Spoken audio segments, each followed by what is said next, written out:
3D Max lets us create selection sets, and it works on two levels, on whole objects and on model structure. I'll show you how it works on objects first. I'll select these two objects and name this group A. Enter to confirm.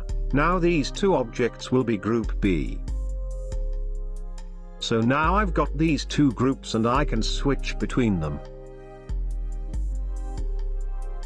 It's also available here after clicking this button. From this panel we can remove whole group or modify it. For example, here's group A. I can select this object, then click plus here and it's added to this group. So now when I'll choose group A, it will select all my objects. As I've mentioned before, creating selection sets works within object structure. For example, let's select this object and go to polygon mode. And select these two walls. I'll name it PA.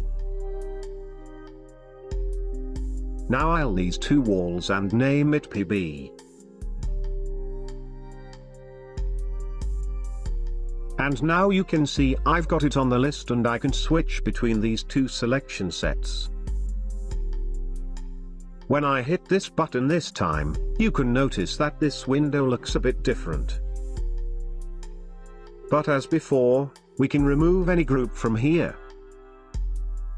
We just need to remember to approve changes we've made by clicking OK.